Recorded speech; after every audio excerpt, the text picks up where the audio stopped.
Welcome to the deep dive.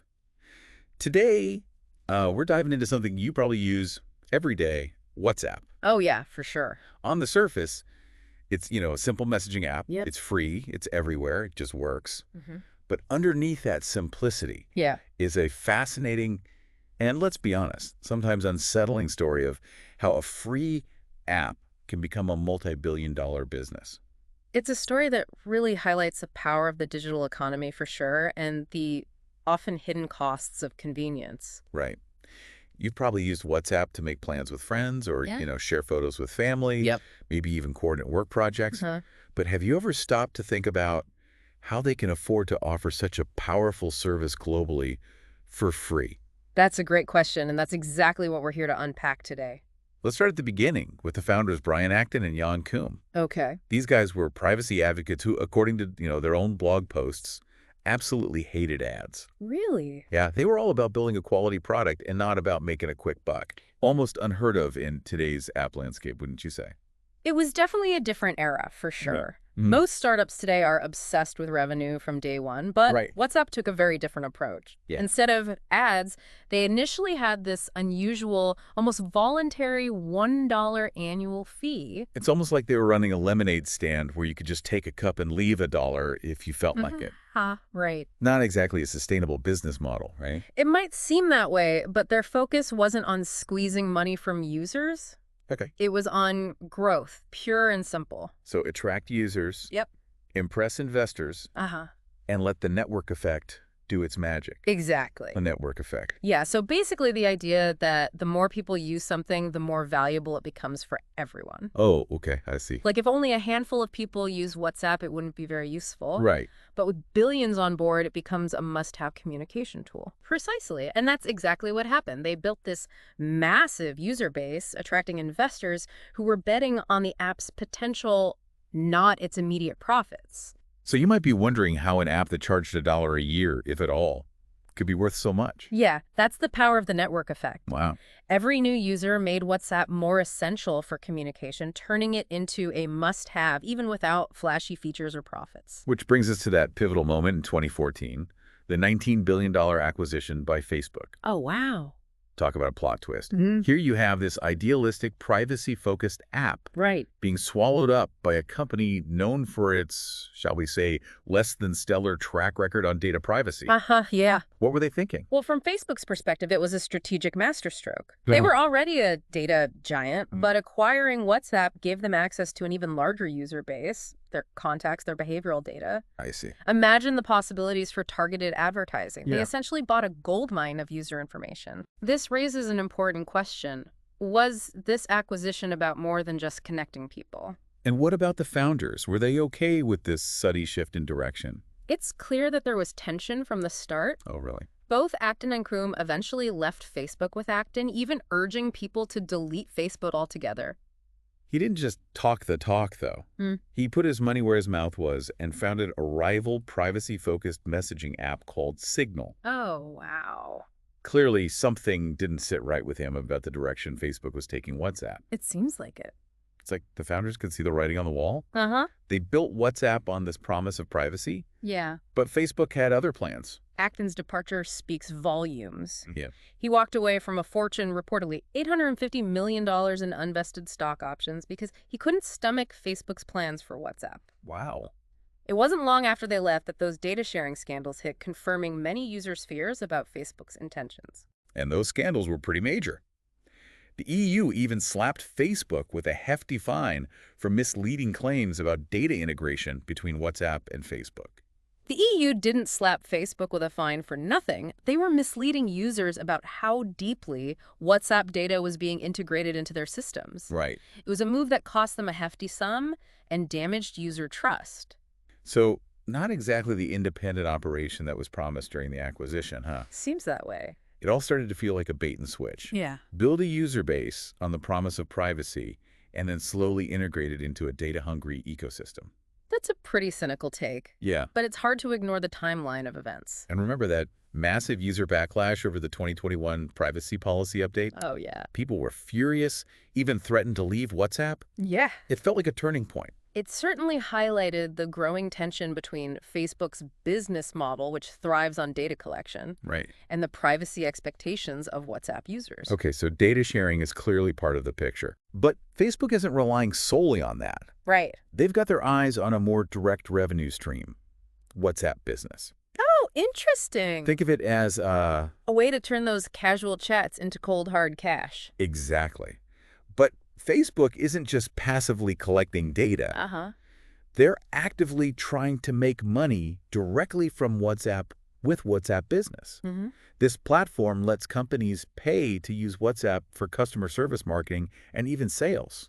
It's a fascinating development because it flips the script on how we think about messaging apps. Yeah. It's no longer just about personal communication. Right. It's becoming a business tool. The question is, will it be successful?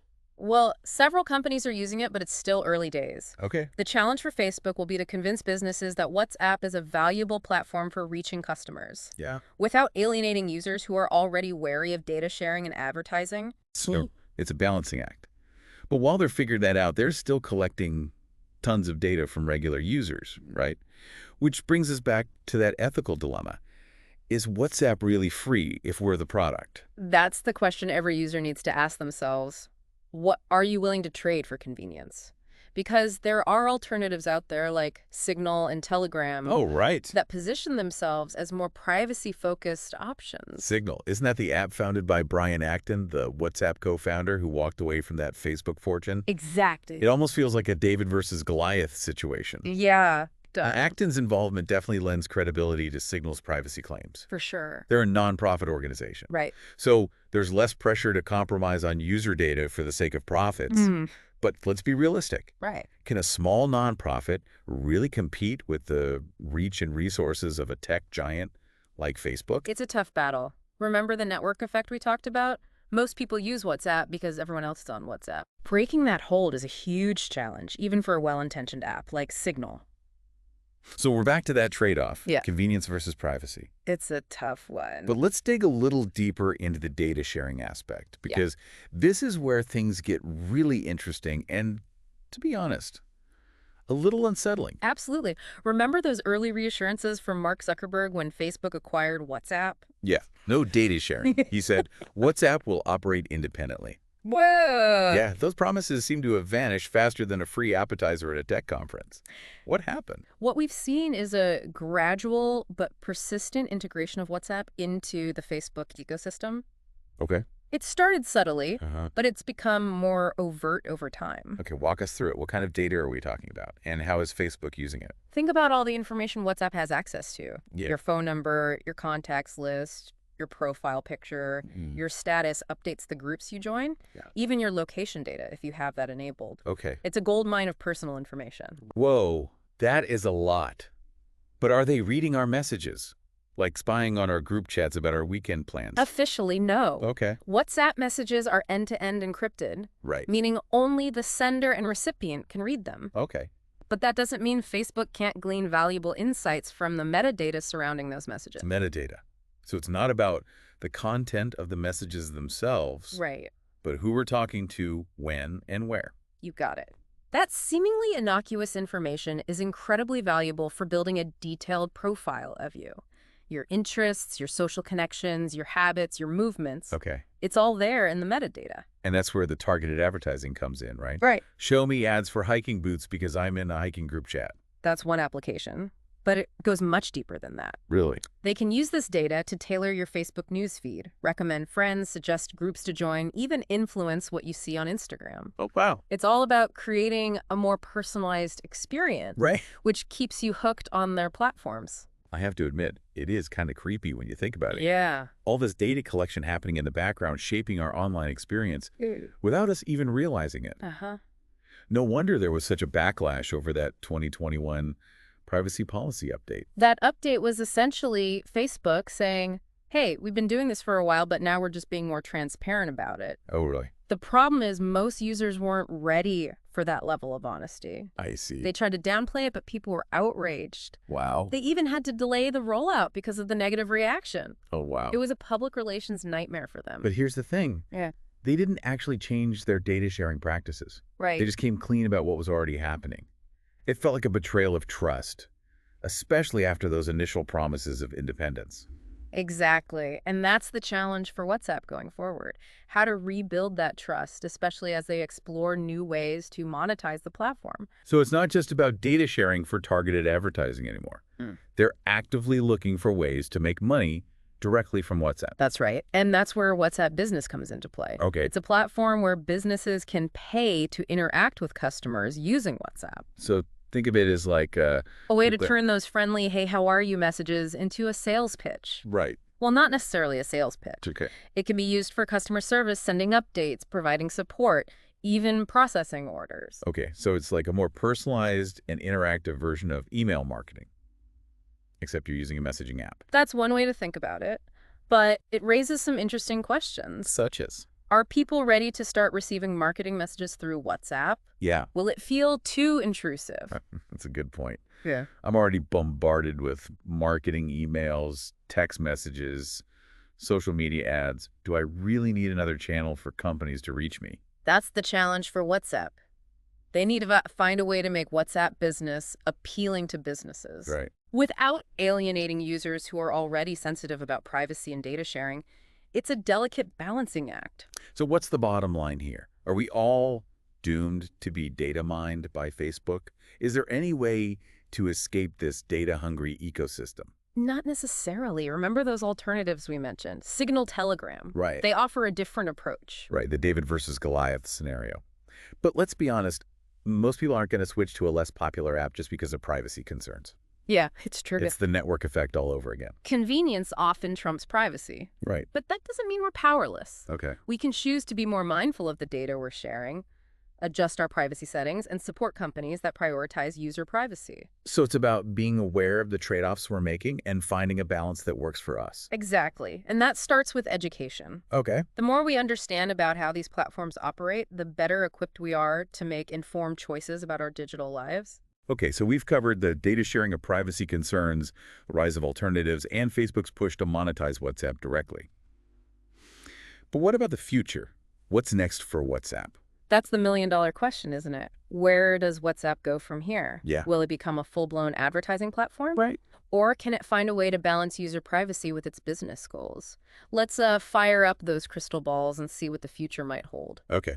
Well, one possibility is that Facebook continues down the path.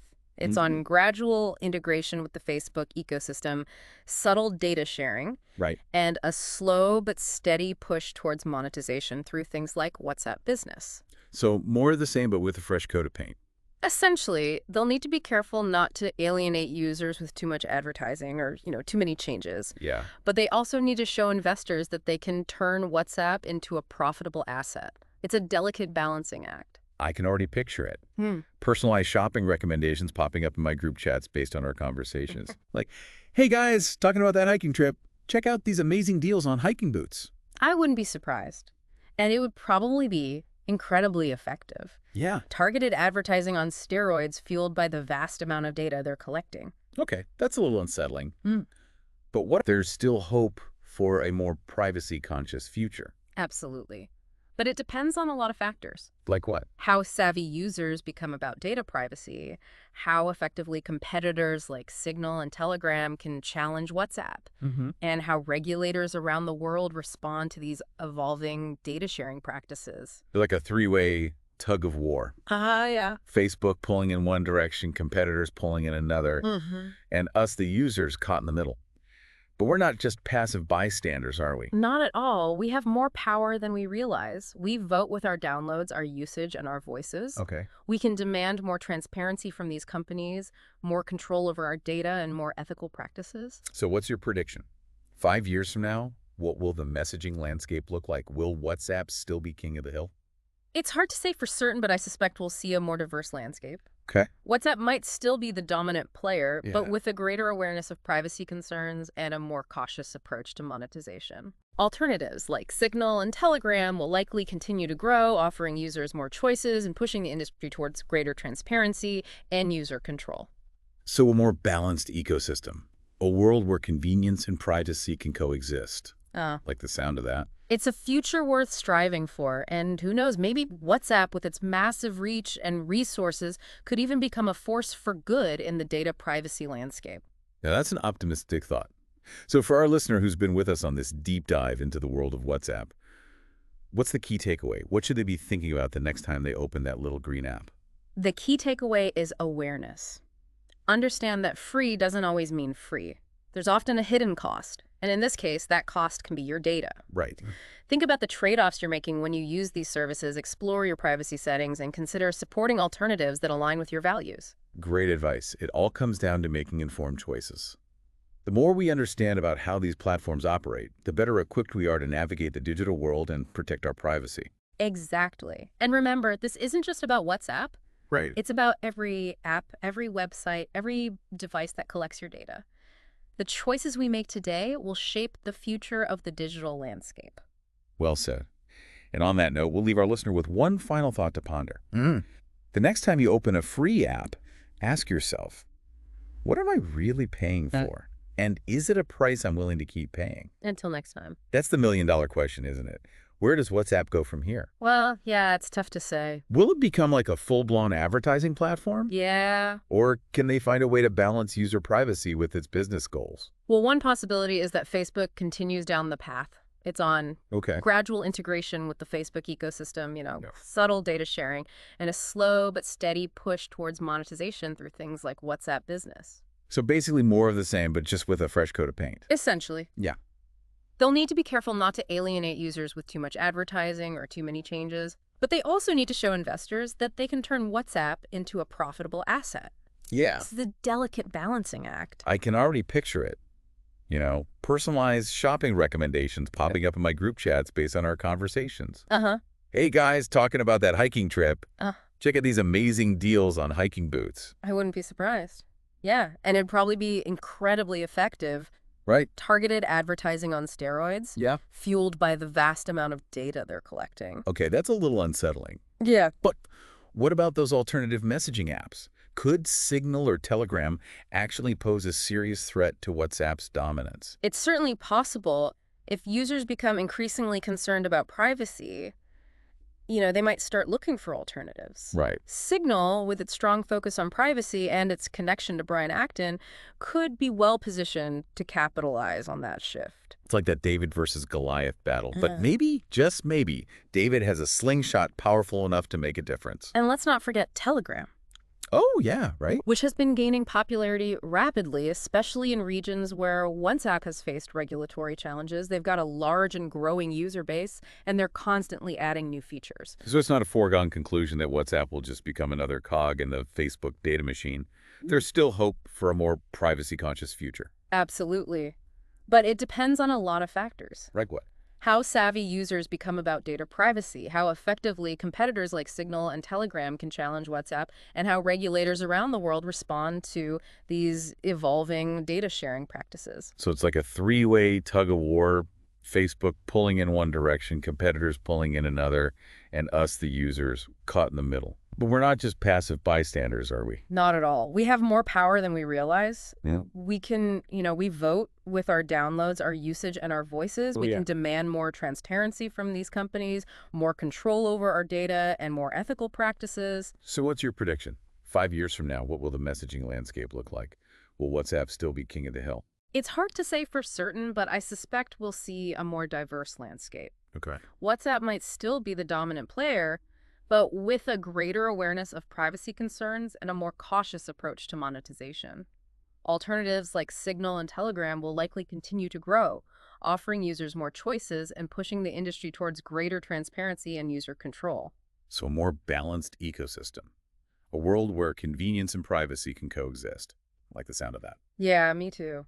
It's a future worth striving for. And who knows, maybe WhatsApp, with its massive reach and resources, could even become a force for good in the data privacy landscape. Now that's an optimistic thought. So for our listeners who've been with us on this deep dive into the world of WhatsApp, what's the key takeaway? What should they be thinking about the next time they open that little green app? The key takeaway is awareness. Understand that free doesn't always mean free. There's often a hidden cost, and in this case, that cost can be your data. Think about the trade-offs you're making when you use these services, explore your privacy settings, and consider supporting alternatives that align with your values. Great advice. It all comes down to making informed choices. The more we understand about how these platforms operate, the better equipped we are to navigate the digital world and protect our privacy. Well, that's about all the time we have for today's deep dive. Thanks for joining us. Yeah, it was great to be here. Thanks for having me.